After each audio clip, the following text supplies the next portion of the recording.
যদিহে তোমালোকে ডিগ্ৰী আৰু পোষ্ট গ্ৰেজুৱেশ্যন লেভেলত তোমালোকে প্ৰফেচনেল কোৰ্চ কৰি আছা তেনেহ'লে তোমালোকে 20,000 লৈকে টকা লাভ কৰিবা এই স্কলাৰশ্বিপৰ পৰা।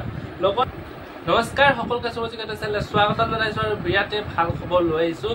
যিসকল ছাত্ৰ ছাত্ৰীয়ে মেট্ৰিক পাছ কৰিছা এতিয়া স্কলাৰশ্বিপৰ বাবে আবেদন কৰিব পৰা নাই নিজৰ কম পাৰ্চেণ্টেজৰ কাৰণে। যদিহে তোমালোকে ছেকেণ্ড ডিভিজন পাইছা, থাৰ্ড ডিভিজন পাইছা তেনেহ'লে আজি যিটো স্কলাৰশ্বিপৰ বিষয়ে আমি আলোচনা কৰিছোঁ তাত আবেদন কৰিব পাৰিবা। তাত তোমালোকে 20,000 টকালৈকে তোমালোকে লাভ কৰিব পাৰিবা। মাত্ৰ তোমালোকে ছেকেণ্ড ডিভিজন বা থাৰ্ড ডিভিজন পালেও ইয়াত আবেদন কৰিব পাৰিবা। এই স্কলাৰশ্বিপটো কি হয়, অন্তিম তাৰিখ কেতিয়া, তোমালোকৰ নথিপত্ৰ কি লাগিব আবেদন কৰিবলৈ, কেনেকৈ আবেদন কৰিবা, সম্পূৰ্ণ ডিটেইলছত গম পাবলৈ ভিডিঅ'টো শেষলৈকে চোৱা আৰু এনেকুৱা ইনফৰ্মেটিভ আপডেট পাই থাকিলে চেনেলটো ছাবস্ক্ৰাইব কৰিবলৈ পাহৰি নাযাবা। তেতিয়াহ'লে আহা দেৰিকৈ ভিডিঅ'টো আৰম্ভ কৰিছোঁ। প্ৰথমতে ক'ব বিচাৰিছোঁ যে অসমৰ লগতে নৰ্থ ইষ্টৰ ষ্টেটসমূহলৈ বিভিন্ন ধৰণৰ স্কলাৰশ্বিপ প্ৰতি বছৰে আহি থাকে, কিন্তু এই স্কলাৰশ্বিপসমূহৰ বিষয়ে আপডেট নথকাৰ ফলত বহুতে ইয়াত স্কলাৰশ্বিপত আবেদনেই নকৰে, আবেদন কৰিব থাকি যায়। সেইবাবে মই প্ৰতিটো স্কলাৰশ্বিপৰ বিষয়ে পৰামৰ্শ দিবলৈ চেষ্টা কৰিছোঁ। ইছাউণ্ডৰ স্কলাৰশ্বিপ বৰ্তমান চলি আছে, কিন্তু ইছাউণ্ডৰ স্কলাৰশ্বিপত 60% ওপৰত থকাসকলেহে আবেদন কৰিলে লাভ হয় আৰু NSC স্কলাৰশ্বিপত ঠিক তেনেকৈ 60% ওপৰত থকাসকলৰ লাভ হয়।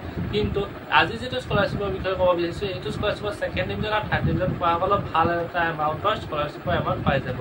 সেইটো কাৰণে এই স্কলাৰশ্বিপটোৰ নাম হৈছে OBC স্কলাৰশ্বিপ। তোমালোকে NSP পৰ্টেলত যাব পাৰা, NSP পৰ্টেললৈ গৈ পেলাই নিজে OTI কৰি পেলাই এই পোষ্ট মেট্ৰিক স্কলাৰশ্বিপত এপ্লাই কৰিব পাৰা।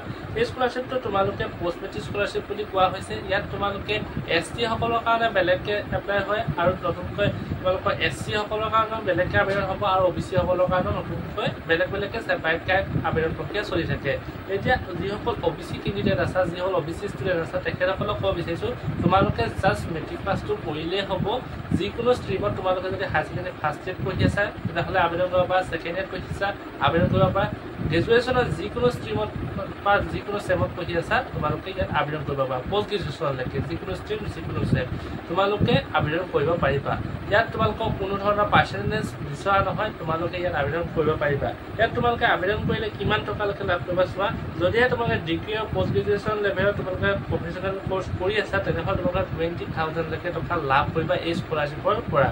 লগতে তোমালোকে যদি কিবা আদাৰ প্ৰফেচনেল কোৰ্চেছ বা লিডিং টু ডিগ্ৰী ডিপ্ল'মা চাৰ্টিফিকেটৰ কোৰ্চ কৰিছে তেনেহ'লে 13,000 টকা। ঠিক তেনেকৈ তোমালোকে অল পোষ্ট তোমালোকে যদি চিম্পল মেট্ৰিক পাছ কৰি নন ডিগ্ৰী কোৰ্চ কৰিছা তেনেহ'লে 5,000 টকা। লগতে গ্ৰেজুৱেট আৰু post graduate course not covered under group 1 2 অৰ্থাৎ যিসকলে তোমালোকে প্ৰফেচনেল কোৰ্চ কৰা নাই, ডিপ্ল'মা ডিগ্ৰী চাৰ্টিফিকেট তেনেকুৱা কোৰ্চ কৰা নাই তেখেতসকলে 8,000 টকা লাভ কৰিবা। এটা ভাল এমাউণ্টৰ তোমালোকৰ স্কলাৰশ্বিপ হয়। ইয়াত তোমালোকে এমাউণ্ট লাভ কৰিবা। যেনেকৈ যিসকলে LIC স্কলাৰশ্বিপত আবেদন কৰিব নোৱাৰিলা এতিয়া এটা ভাল লাষ্ট চান্স আছে এই স্কলাৰশ্বিপত আবেদন কৰা। সেইটো কাৰণে ইয়াত আবেদন কৰি লোৱা সোনকালে।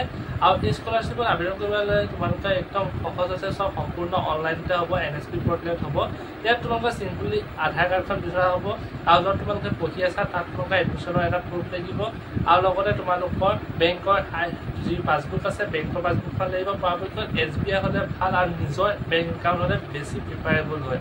এইকেইটা লাগিব আৰু যিহেতু OBC ষ্টুডেণ্টৰ কাৰণে হয় মই যিটো কৈছোঁ সেইটো কাৰণে OBC তোমালোকৰ কাষ্ট চাৰ্টিফিকেটখন পিছলৈ দৰকাৰ হ'ব পাৰে, কাৰণ প্ৰতিটো বাৰে আপডেট ৰাখি হয় তোমালোকে আপডেট ৰাখি থ'বা তোমালোকৰ চাৰ্টিফিকেটখন কাষ্ট চাৰ্টিফিকেটখন। সেয়াই আছিলে এইকেইটা ডকুমেণ্টছ তোমালোকে ল'বা আৰু এতিয়াও আবেদন হৈ আছে। আবেদনৰ শেষ তাৰিখ হৈছে তোমালোকৰ অক্টোবৰ 31 তাৰিখ।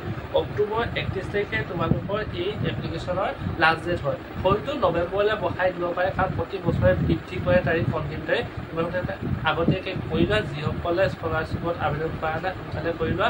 MLA স্কলাৰশ্বিপ হওক, তোমালোকৰ যি যি স্কলাৰশ্বিপ আছে তোমালোকৰ যদি জানিবলৈ মন আছে তোমালোকে কমেণ্ট ডাউন কৰিবা। কমেণ্টৰ উত্তৰ বিচাৰি পেলাই মই নেক্সট ভিডিঅ'ত ধুনীয়াকৈ দেখাই দিম। আৰু যদিহে তোমালোকে NSPত কেনেকৈ আবেদন কৰিব লাগে, OTI কৰিব লাগে তাৰ বিষয়েও জানিব বিচাৰিছা কমেণ্ট কৰিলেই হ'ব, মই নিশ্চয় ভিডিঅ' বনাই দিম।